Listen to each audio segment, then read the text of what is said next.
tu dors bien mais tu te réveilles encore fatigué, bouge pas, cette vidéo est pour toi. Salut, c'est Coach Adé, on se retrouve dans cette vidéo où je vais t'expliquer tout simplement pourquoi parfois tu te réveilles encore épuisé et tu ne sais pas pourquoi. Pourtant, tu as bien dormi, en tout cas, tu as essayé de dormir, mais en fait, c'est tout bête. Il y a certains aliments que tu manges la veille ou certaines choses que tu fais la veille et qui sabote tout simplement ton sommeil, ta récupération. Et du coup, même si tu crois bien faire les choses, bah, ces choses sont là et ben, ça ne fonctionne pas. Il n'y a pas d'ordre dans tout ce que je vais te donner, mais je veux surtout que tu comprennes, ok, où sont mes failles, pourquoi aujourd'hui je suis fatiguée à chaque fois que je me lève.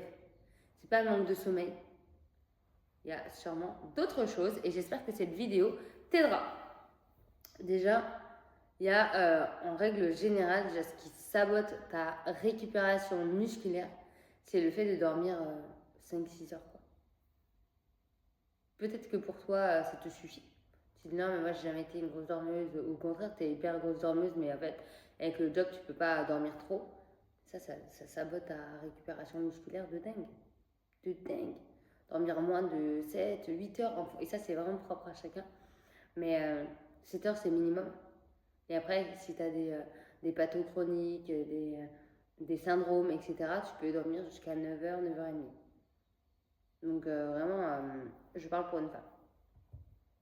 Donc voilà, c'est vraiment propre à chacun. Moi, je dors moins de 8 heures, c'est dur. Donc c'est, encore une fois, propre à chacun. Mais le fait de manquer de sommeil, tu auras un pic de cortisol comme ça, tu auras un stress plus haut, une hausse de cortisol, et donc forcément tu vas venir stresser ton organisme. Donc tu vas favoriser un stockage et pas une récupération optimale. Pas de sommeil, pas de muscle. Dors, c'est ultra important. Ça peut créer du stress chronique à cause de forcément un cortisol un peu haut. Et le cortisol va venir freiner ta récupération. Il va venir épuiser ton nerveux, pour vrai. Donc forcément, ça va t'épuiser. Ce qui va venir aussi t'épuiser très largement, ça va être le surentraînement. Surentraînement, des fois, tu as l'impression de t'entraîner de façon trop intense. Parce que tu dis je perds du poids, je vais être bien, machin, mais en fait ça ne fonctionne pas parce qu'en fait tu vas venir stresser ton corps. Le surentraînement va venir stresser ton corps et du coup tu vas favoriser encore une fois un cortisol haut et donc tu vas stocker trop de volume, en plus tu as un risque de blessure, tu n'as pas de jour off et surtout trop intense. Du cardio à outrance, des hits, de la zumba, des trucs en plus qui te feront pas atteindre ton objectif de perte de gras. Donc s'entraîner 6 sur 7 ou 7 sur 7 ou même plusieurs fois par jour, si tu n'as pas une alimentation ultra adaptée à côté, ça ne fonctionne pas. Ton corps le subit plus qu'il est content. Vraiment, donc faire attention à ça parce que du coup, tu seras fatigué très facilement et très souvent. Le point numéro 4, ça revient à ce que je disais, c'est une mauvaise alimentation.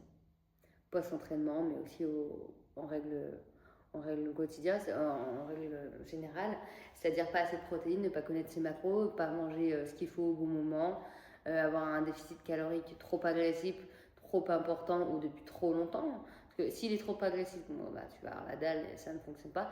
Si ça fait depuis 3 mois ou même plus que tu es en déficit calorique, ce n'est pas un déficit calorique.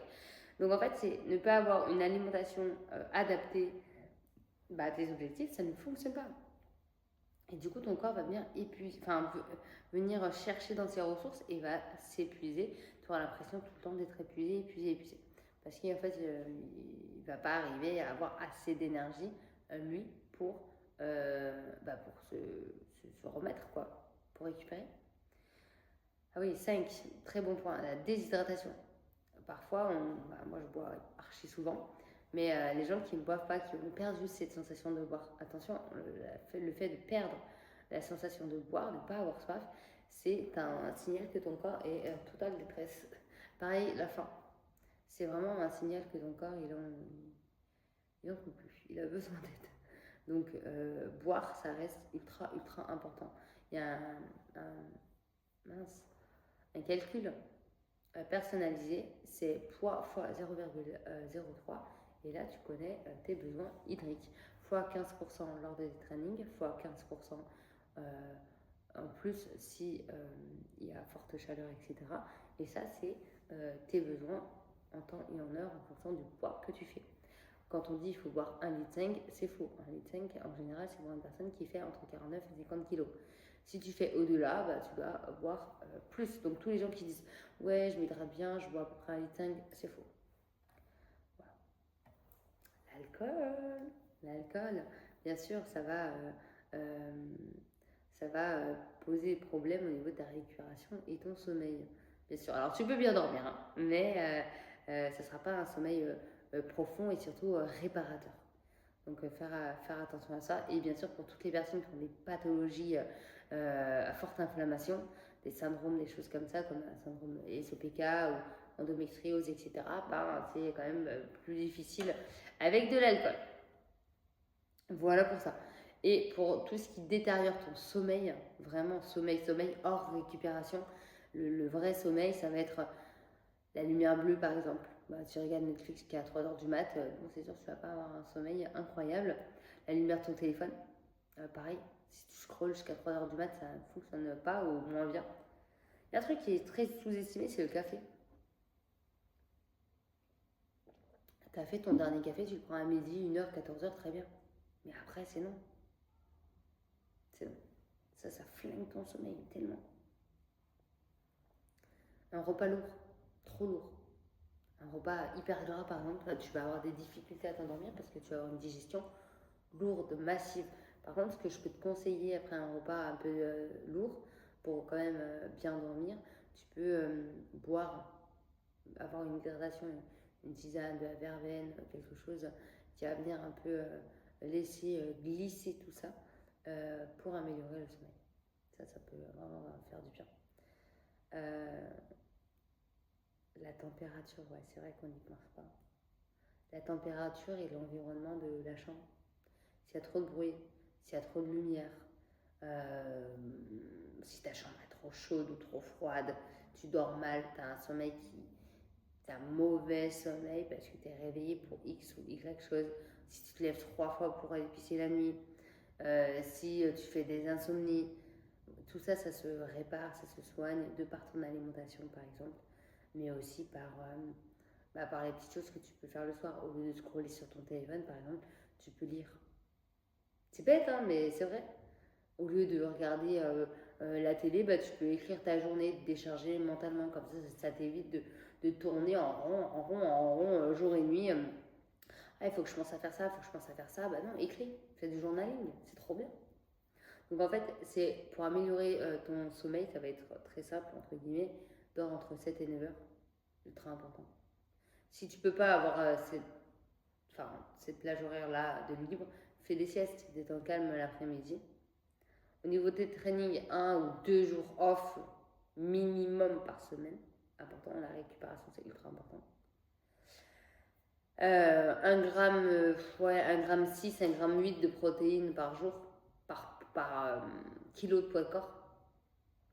Ultra important. Là, on va venir dégraisser et relancer le métabolisme. Pas d'écran, pas d'écran avant le sommeil.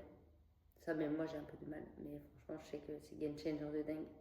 Je sais que l'été, j'aime bien, par exemple, aller me balader avant d'aller dormir, après une douche chaude, trop bien, trop génial. L'hiver, j'ai plus du mal à me détacher des écrans. Mais faire du journaling, par exemple, vider ma tête, décharger ma charge mentale sur du papier, juste avant de dormir, ça m'aide. Ou avoir une conversation avec mon conjoint, discuter des projets, etc. Et je trouve ça vraiment, vraiment top et structurant en plus. Donc ça, c'est top. Pas de caféine après 14h. Ça, c'est la base des bases. Et une chambre à peu près à 20 degrés, volets fermés. Et si vraiment il y a du jour un peu, moi je sais que j'ai été opérée il n'y a pas très longtemps, du coup j'ai le bandeau là. Pas très sexy, mais qu'est-ce que je suis bien dans ce truc. Et en fait, ça me permet vraiment de dormir dans un noir complet et de ne pas avoir de soucis là-dessus. Donc trop bien. En tout cas, aujourd'hui, si tu cherches à progresser, à perdre du gras, etc., à avoir plus d'énergie, il faut que tu récupères, il faut que tu dormes, il faut que ton corps soit OK. Donc si aujourd'hui tu as du mal à progresser, à avancer dans tes objectifs, il y a peut-être des couacs que tu peux arranger.